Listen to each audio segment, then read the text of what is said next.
Capítulo 15. De outros exercícios públicos e comuns. Além disso, Filoteia, nos dias santos e domingos é preciso assistir ao ofício das horas e das vésperas, de acordo com o seu tempo livre e ocupações o permitam, porque estes dias são consagrados a Deus e é muito necessário fazer neles mais obras em sua honra e glória do que nos outros dias.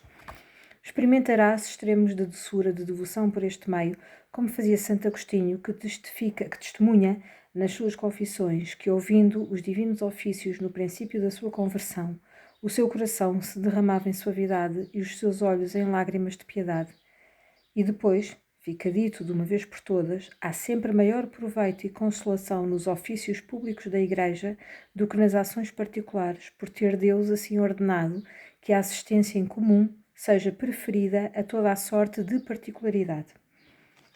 Entra nas confrarias da localidade em que vives e, de modo especial, naquelas cuja prática ganham mais frutos e dão maior edificação, porque nisto farás uma espécie de obediência muito agradável a Deus. Embora as confrarias não sejam de preceito, são recomendadas pela Igreja para manifestar o seu desejo de que muitos se alistem nelas, concede aos confrades muitas indulgências e outros privilégios. Além disso, é sempre obra de extrema e requintada caridade concorrer com muitos e cooperar com os outros nos seus bons desígnios e intentos. Pode acontecer que se façam muitos exercícios de devoção privadamente, como se fazem nas confrarias em comum, e que talvez a algumas agrade mais fazê-los em particular, mas o facto é que Deus é mais glorificado com a união e partilha que nós fazemos dos nossos benefícios com os nossos irmãos e próximos. O mesmo direito toda a espécie de orações e devoções públicas, às quais devemos levar, na medida do possível, o nosso bom exemplo para a edificação dos próximos e o nosso afeto para a glória de Deus e a intenção comum. Capítulo 16. Devemos honrar e invocar os santos. Como Deus nos manda tão frequentemente as suas inspirações por meio dos seus anjos, também nós devemos dirigir-lhe frequentemente as nossas aspirações pelo mesmo meio. As santas almas dos que morreram, que estão no paraíso com os anjos, e como diz Nosso Senhor, iguais e semelhantes aos anjos, desempenham também o mesmo ofício de nos inspirar e de aspirar por nós mediante as suas santas orações. Mas, Filoteia, juntemos os nossos corações a estes celestiais espíritos e almas bem-aventuradas. Como os roxinóis novos aprendem a cantar com os grandes, assim pelo sagrado comércio que mantivermos com os santos, poderemos orar e cantar muito melhor os divinos louvores. Cantarei salmos em vosso louvor, meu Deus, na presença dos anjos, dizia David. Honra, venera e respeita de um modo especialíssimo a Santíssima e Excelsa Mãe de Deus, a Virgem Maria. Nosso irmão, Jesus, é também indubitavelmente a nossa mãe. Recorramos a ela e, como seus filhinhos, lancemo-nos a seus pés e aos seus braços com uma perfeita confiança em todos os momentos e todos os acontecimentos. Invoquemos a esta mãe tão santa e boa, imploremos o seu amor materno, tenhamos para com essa mãe um coração de filho e esforcemo-nos por imitar as suas virtudes. Torna-te muito familiar com os anjos. Contempla-os muitas vezes e invisivelmente presentes à tua vida e, sobretudo, ama e reverencia o da diocese em que vives e, de modo especial, o teu. Invoca-o muitas vezes, louva-os frequentemente e vale-te do seu auxílio e socorro em todos os seus negócios, quer espirituais, quer temporais, para que eles cooperem com as tuas intenções. O grande Pedro Fabro, primeiro sacerdote, primeiro pregador, primeiro catedrático da Teologia de Santa Companhia de Jesus, o primeiro companheiro de Santo Inácio, dela fundador, vindo um dia da Alemanha, onde tinha prestado grandes serviços em honra e glória de Nosso Senhor, e passando por esta diocese, lugar do seu nascimento, contava que, tendo atravessado muitas terras de hereges, recebera muitas e repetidas consolações por ter saudado, ao chegar a cada paróquia, os anjos protetor delas, que reconhecia terem sido sensivelmente propícios, quer livrando-o das ciladas dos heréticos, quer tornando-lhe muitas almas maleáveis e dóceis para receber a doutrina da salvação. e dizia isto com tanto encarecimento que uma dama tão nova, tendo ouvido da sua boca, o contava textualmente, há coisa de 4 anos, quer dizer, passante de 60 anos depois, com extremos de sentimento e comoção. Eu tive o ano passado o gosto e a consolação de fazer a sagração de um altar no lugar onde Deus fez nascer este distoso verão, na pequena aldeia de Vilaré, e que fica no seio da nossa mais elevadas montanhas. Escolhe alguns santos particulares, cuja vida melhor possas apreciar e imitar, e em cuja intercessão tenhas particular confiança. O teu nome te está indicado desde o batismo. Capítulo 17. Como se deve ouvir e ler a palavra de Deus. Ser devota da palavra de Deus, quer a escutes em colóquios familiares com os teus amigos espirituais, quer a escutes na pregação, ouve-a sempre com atenção e reverência. Tira dela bom proveito e não permitas que caia no chão.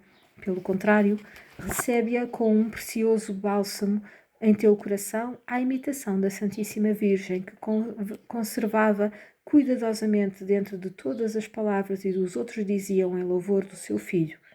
E lembra-te de que Nosso Senhor recebe e entesoura as palavras que nós dizemos em nossas orações, da mesma sorte que nós entesouramos e nos apropriamos da que Ele nos diz pela pregação. Tem sempre contigo um bom livro de devoção, como os de São Boaventura, de Gerson, do Dionísio, o Cartusiano, de Louis de Bois, o do Frei Luís de Granada, de Stella, de Arias, de Pinelli, La Puente, de João d'Ávila, o Combate Espiritual, as Confissões de Santo Agostinho, as Epístolas de São Jerónimo e outros semelhantes. E lê todos os dias um pouco deles, como grande devoção, como se lesse cartas que os santos te enviassem do céu para te mostrar o caminho e dar-te coragem para seguir por ele. Lê também as histórias e a vida dos santos, nas quais, como num espelho, verás o retrato da vida cristã e apropria as suas ações para teu proveito, consoante a tua profissão. Porque, embora muitas ações dos santos não possam ser imitadas à risca pelos que vivem no meio do mundo, não obstante, todas podem ser seguidas, seja de perto ou de longe. A solidão de São Paulo, primeiro ermita, é imitada nos teus retiros espirituais e reais, de que falaremos e já falámos atrás. A extrema pobreza de São Francisco pelas práticas da pobreza, como nós as marcaremos, e assim como as outras virtudes. A verdade é que há certas histórias que dão mais luz para a orientação da nossa vida do que outras. Como a vida de Santa Teresa, que é admirável para isto, e de São Carlos Borromeu, arcebispo de Milão, a de São Luís, a de São Bernardo, as crónicas de São Francisco e outras do mesmo teor. Há outras em que há mais a admirar do que a imitar, como as de Santa Maria do Egito, as de São Simeão Estilita, das duas Santas Catarinas, de Sena e de Génova, de Santa Ângela e outras semelhantes, as quais, sem embargo, sempre servem para excitar geral grande afeto ao santo amor de Deus. Capítulo 18. Como devemos receber as inspirações. Damos o nome das inspirações a todos os atrativos, movimentos, censuras e remorsos interiores, luzes e conhecimentos que Deus em nós desperta, acalentando o nosso coração com as suas bênçãos e com o seu desvelo e amor paternal, a fim de nos acordar, estimular, impelir e atrair às santas virtudes, ao amor celeste, às boas resoluções, numa palavra, a tudo o que nos encaminha para nosso bem eterno. É o que o divino esposo chama bater e falar ao coração da sua esposa, acordá-la quando dorme, bradar-lhe e reclamar quando está ausente, convidá-la a saborear o mel e a colher os frutos e flores do seu jardim, a cantar e fazer ressoar a sua doce voz aos ouvidos. Para a perfeita realização de um casamento requerem-se 3 coisas da parte da donzela que se quer casar. Primeiro, o pretendente deve propor-lhe. Segundo, deve ela aceitar bem a proposta. Em terceiro, consentir. Da mesma forma, Deus, querendo fazer em nós, por nós e conosco, alguma ação de extrema caridade, primeiro propõe-nos-la pela sua inspiração. Depois, nós acalentamo-la. Por último, consentimos e concordamos com ela. Porque, como para descer ao pecado há 3 graus, a tentação, a deleitação e o consentimento, assim também há 3 para subir à virtude. A inspiração, que é contrária à tentação, a deleitação na inspiração, que é contrária à deleitação na tentação, e o consentimento na inspiração, que é contrário ao consentimento na tentação. Se a inspiração durasse todo o tempo da nossa vida, de modo algum seríamos, contudo, agradáveis a Deus, se nela não sentíssemos gosto. Pelo contrário, a sua divina majestade receberia disso agravo e ofensa, como se sucedeu com os israelitas, com os quais estavam 40 anos, como ele diz, estimulando-os a converterem-se, sem que eles jamais de tal quisessem saber. E foi por isso que jurou contra eles, em sua cólera, que jamais teriam descanso. Do mesmo modo, o cavaleiro da posição que por longos anos cortejasse uma dama ficaria de veras contristado e liberto de todo o compromisso se depois disso ela, se de todo o transe se obstinasse em desistir do casamento que ele desejava. O prazer que se toma nas inspirações é um grande estímulo e um caminho para a glória de Deus. E por ele já começa a agradar à sua divina majestade, porque na realidade esta deleitação não é ainda um consentimento pleno e perfeito, é uma espécie de disposição para ele. E, se é bom sinal e coisa muito útil gostar de ouvir a palavra de Deus, que é como uma inspiração exterior, também é coisa boa e agradável a Deus comprazar-se da inspiração interior. É deste prazer que fala a esposa sagrada quando diz: a minha alma tem-se desfeito de prazer ao ouvir a voz do meu amado. Também gentil homem fica muito contente com a jovem dama a quem corteja e sente-se favorecido quando vê que ela se compraz em ser servida por ele. Mas, por fim, é o consentimento que completa o ato virtuoso, porque, sendo inspirado e comprazendo-nos na inspiração, se contudo recusamos o consentimento a Deus, somos em extremo faltos de reconhecimento e ofendemos grandemente a sua divina majestade. Pois é evidente que há maior requinte no desdém. Foi o que aconteceu à esposa, porque embora a doce voz do seu amado lhe tocasse o coração de uma santa alegria, o certo é que ela não abriu a porta, mas desculpou-se com um frívolo pretexto. O esposo, justamente indignado com tal procedimento, passou adiante e deixou-a. Da mesma sorte, o fidalgo, que depois de ter muito tempo cortejado uma dama e de lhe ter rendido agradáveis obséquios, fosse por fim repelido e desprezado, teria mais fundado motivo para o descontentamento do que para a sua pretensão não tivesse sido admitida nem favorecida. Resolve-te, Filoteia, a aceitar de bom grado todas as inspirações que a Deus aprover mandar-te. E quando elas chegarem, recebe-as como os embaixadores do Rei Celestial que deseja tratar casamento contigo. Ouve com gosto as suas propostas, atenta no amor com que és inspirada e acalenta amavelmente a santa inspiração, porque desta maneira Deus, a quem não podes obrigar, se considerará muito obrigado e grato pelo teu afeto. Mas antes de consentir e abraçar as inspirações das coisas importantes ou extraordinárias, para não seres enganada, pede conselho ao teu diretor, a fim de que ele examine se a inspiração é verdadeira ou falsa. Uma vez que o inimigo, vendo uma alma pronta a consentir nas inspirações, lhe propõe muitas vezes algumas falsas, no intuito de enganar, o que nunca consegue se com humildade ela obedecer ao seu diretor. Uma vez dado o consentimento, é preciso com grande cuidado provocar os efeitos e passar à execução da inspiração, que é a perfeição e requinte da verdadeira virtude. Pois, dar o consentimento cá dentro sem rematar com o efeito seria como plantar uma vinha sem querer que ela frutificasse. Ora, para tudo isto, contribui maravilhosamente praticar o bem, o exercício da manhã, os retiros espirituais que acima ficaram assinalados, porque assim nos dispomos para proceder bem com uma preparação, não só geral, mas também particular. Capítulo 19. Da Santa Confissão. Nosso Senhor deixou à sua Igreja o sacramento da penitência e da confissão, para que por ele nos levemos e limpemos das nossas iniquidades, todas as vezes e tantas vezes com elas nos mancharmos. Não deves consentir nunca, ó Filoteia, que o teu coração permaneça muito tempo sob a peste do pecado, visto teres um remédio tão presente e tão fácil.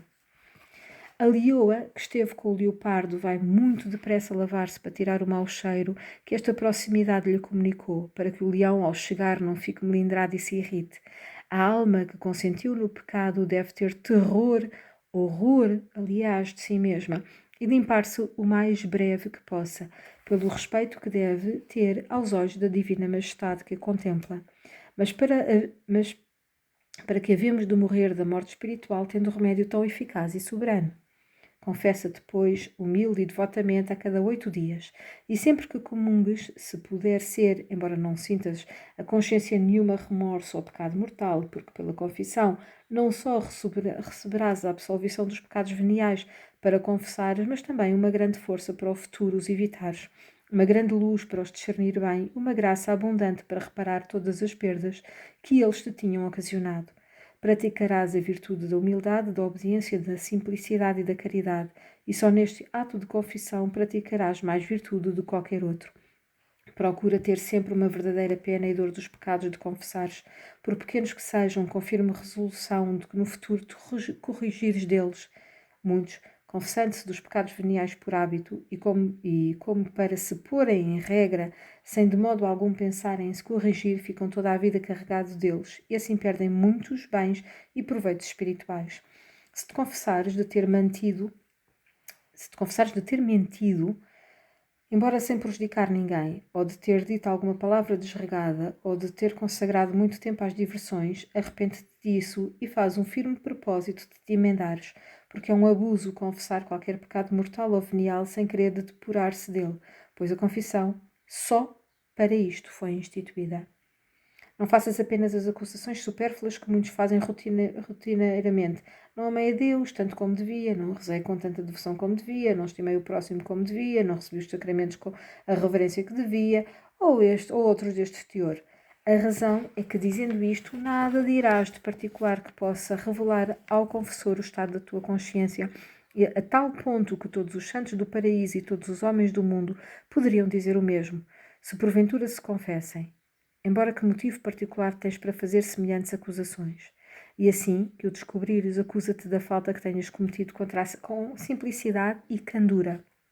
Por exemplo, tu acusas-te de não ter amado e estimado o próximo como te cumpria. É talvez porque, tendo visto um pobre muito necessitado a quem podias facilmente socorrer e consolar, não fizeste o mínimo caso dele. Pois bem, acusa-te desta particularidade e diz, tendo visto um pobre necessitado, não o socorri como podia, por negligência ou por dureza de coração ou por desprezo, consoante as circunstâncias dessa falta que conheces. Da mesma sorte não te acuses de não ter invocado a Deus com tanta devoção como devias, mas se tiveste distrações voluntárias, ou se te descuidaste de buscar o lugar, o tempo e a postura precisa para ter atenção na oração, acusa-te de tudo com simplicidade, como vires que faltaste, sem alegar generalidades que não influem nem muito nem pouco na confissão. Não te contentes com dizer os teus pecados veniais quanto ao facto, mas acusa-te do motivo que te induziu a cometê-los. Por exemplo, não te limites a dizer que mentiste sem prejudicar ninguém, mas diz se foi ou por vanglória, para te enalteceres ou desculpares, ou por leviana alegria, ou por paixão e raiva contra alguém. Se pecaste no jogo, explica-te se foi levada pelo desejo do lucro ou pelo prazer da conversação, assim entre outras coisas. Dize se te detiveste muito tempo no teu mal, tanto mais que a extensão do tempo ordinariamente aumenta muito a gravidade do pecado, havendo grande diferença entre uma vaidade passageira que se desvanecerá em nosso espírito no espaço de um quarto de hora e a vaidade em que o nosso coração se abismou 1 dia, 2 dias, 3 dias. Portanto, é preciso declarar o facto, o motivo e a duração dos nossos pecados, porque, embora geralmente não haja obrigação de ser tão minucioso nos pecados veniais e nem sequer haja absoluta obrigação de os confessar, todavia, os que querem purificar bem as suas almas para melhor alcançar a santa devoção devem desvelar-se em fazer conhecer bem ao médico espiritual a doença, por pequena que seja, para que sejam curados. Não deixes de dizer que é preciso para dar a conhecer bem a qualidade da tua ofensa, como um incentivo que tiveste para te incolorizar ou para aguentar algum em seu vício. Por exemplo, um homem com quem não me dou diz-me, por gracejo alguma palavra sem importância, eu ofendo-me, encolorizo-me, mas se outro indivíduo de quem gosto me dissesse uma palavra ainda mais áspera, não me teria ofendido. Não deverei, pois, deixar de dizer excedi-me em proferir palavras violentas contra uma pessoa, ofendendo-me com alguma coisa que ela me disse. não pela qualidade das palavras, mas porque essa pessoa me era antipática. E se ainda é preciso particularizar mais as palavras para te dares a conhecer bem, eu penso que seria bom dizê-las, porque acusando-nos assim ingenuamente, não só descobrimos os pecados cometidos, mas também as más inclinações, costumes, hábitos e outras raízes do pecado. E assim, inteirado, o pai espiritual fica com o conhecimento mais completo do coração que anda a curar e dos remédios que lhe fazem mal. É preciso, na medida do possível, conservar sempre oculta a pessoa que cooperou no teu pecado. Acautela-te contra certa espécie de pecados que muitas vezes vivem e reinam insensivelmente na consciência, para que os confessas e possas depurar-te deles. A este intuito, lê diligentemente os capítulos 16, 27, 28, 29, 35, 36 da terceira parte e o capítulo 7 da quarta. Não mudes facilmente de confessor, mas tendo escolhido um, continua a dar-lhe conta da tua consciência nos dias para isso destinados, dizendo-lhe singela e francamente os pecados que tenhas cometido, e de tempos a tempos, como seria de mês a mês ou de 2 em 2 meses, declara-lhe também o estado das tuas inclinações, ainda que por via delas não tenhas pecado. Como, por exemplo, se andaste atormentada pela tristeza, pelos desgostos, ou se és atreita à alegria, aos desejos de adquirir bens e a outras inclinações semelhantes. Capítulo 20 da comunhão frequente. Diz-se que Mitridas, rei do Ponto, tendo inventado uma poção que o seu nome se chamou Mitridato, de tal maneira reforçou com ela o seu corpo que, tentando depois envenenar-se para se esquivar e ficar escravo dos romanos, nunca isto lhe foi possível. O Salvador instituiu este angustíssimo sacramento da Eucaristia, que contém realmente a sua carne e o seu sangue, para que quem o come viva eternamente. E por isso, quem dele usa frequentemente com devoção, reforça e corrobora a tal ponto a saúde e a vida da sua alma que é quase impossível que seja envenenado por qualquer espécie de má afeição. Não pode o homem alimentar-se desta carne da vida e viver das afeições da morte.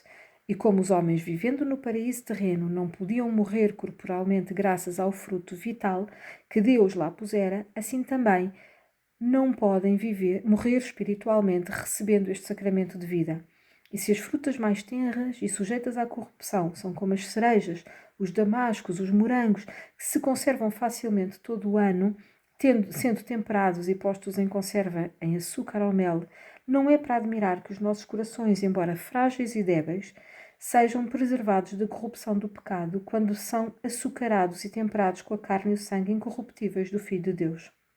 Ó Filoteia, os cristãos que forem condenados ficarão mudos quando os justos juiz lhes mostrar o mal que fizeram em morrer espiritualmente, pois era-lhes tão fácil conservar a vida e a saúde com a consumação do seu corpo, que esse fim lhes deixara. Miseráveis, dirás, porque morreste tendo à vossa disposição o fruto e o manjar da vida. Receber todos os dias a comunhão eucarística, nem o louvo nem sou assuro, mas comungar todos os domingos aconselho e isso exorto a todos, contanto que a alma esteja livre de todo o afeto ao pecado. São as próprias palavras de Santo Agostinho, com o qual não censuro nem louvo em absoluto que se comungue todos os dias, mas deixo isso à descrição do Pai espiritual daquele que quiser tomar uma resolução neste ponto, porque devendo ser muito apurada a perfeição e a disposição para uma comunhão tão frequente, não é bom aconselhá-la de maneira geral. E como esta disposição, posto que esquisita, se pode encontrar em muitas almas boas, também não é justo que do mesmo modo se afaste ou se dissuada dela a qualquer pessoa.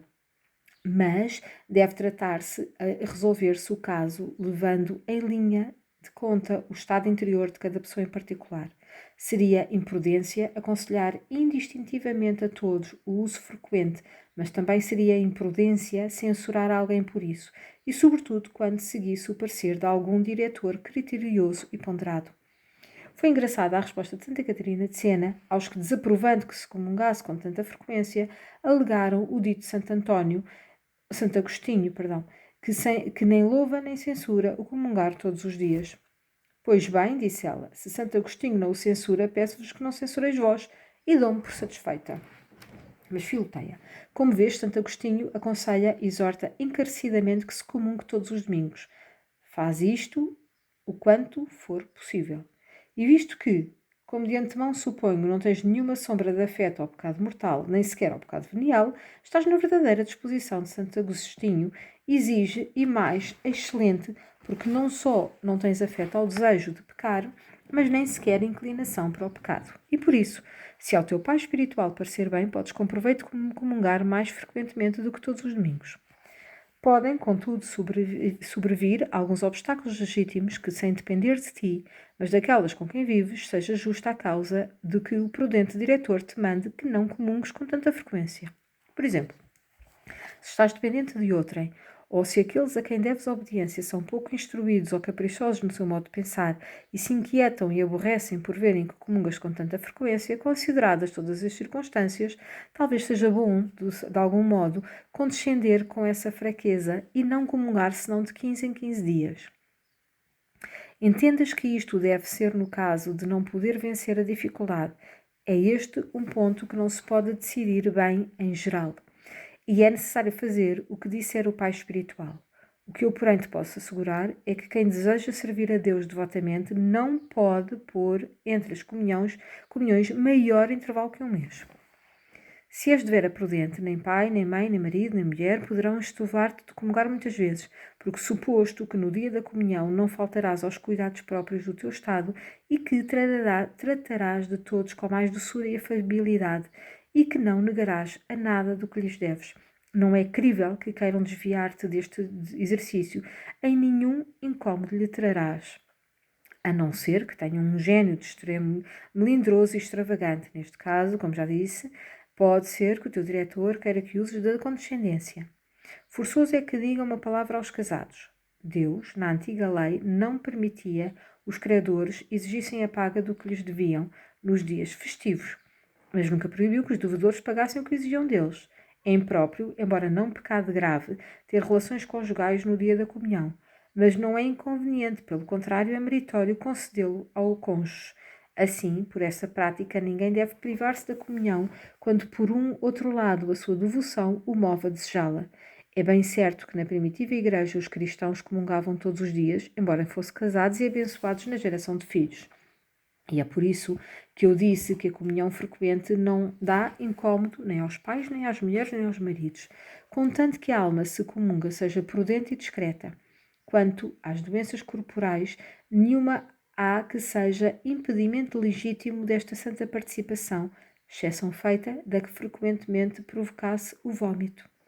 Para comungar todos os 8 dias é preciso não ter pecado mortal nem afeto algum ao pecado venial e ter grande desejo de comungar. É preciso, além disso, ter vencido a maior parte das más inclinações e que isso se faça sobre o parecer do Pai espiritual. Capítulo 21. Como se deve comungar? Começa desde a noite precedente a preparar-te para a Santa Comunhão com muitas aspirações ejaculatórias de amor, recolhendo-te um pouco mais cedo para também poderes madrugar mais, e se acordares durante a noite, enche logo o teu coração e a tua boca com algumas palavras amorosas com o que a tua alma se perfuma para receber o esposo, o qual, velando enquanto tu dormes, se prepara para trazer 1000 graças e favores da tua parte. Estás disposta a recebê-los. De manhã, levanta-te com grande alegria pela felicidade que te espera e, tendo-te confessado, vai com grande confiança para também, com grande humildade, tomar este manjar celeste que te sustenta para a imortalidade. E depois de dizeres as palavras sagradas, Senhor, eu não sou digno, não meneies a cabeça nem movas os beiços, quer para orar, quer para suspirar, mas abrindo doce e mediocremente a boca, e levando a cabeça tanto quanto seja preciso para dar ao sacerdote comodidade de ver o que faz. Recebe cheia de fé, de esperança e de caridade aquele a quem, por quem e para quem crês, esperas e amas. Ó Filoteia, imagina-te semelhante a uma abelha que, tendo colhido nas flores o orvalho do céu e o suco mais apurado da terra, e tendo-o convertido em mel, o leva para a sua colmeia. Do mesmo modo, o sacerdote, tomando o altar do Salvador do mundo, o verdadeiro Filho de Deus, como o orvalho baixou do céu, e verdadeiro Filho da Virgem, que, como flor brotou da terra da nossa humanidade, o coloca, qual manjar suavíssimo, dentro da tua boca e do teu corpo. Depois de o receberes, chama e desperta o teu coração para que se apresse a render homenagem a este Rei da Salvação. Trata com ele dos teus negócios espirituais e considera-o e contempla-o dentro de ti, aonde veio por amor a ti. E por fim, faz-lhe o melhor acolhimento que possas e porta-te de maneira que em todas as tuas ações se dê a conhecer que Deus está contigo.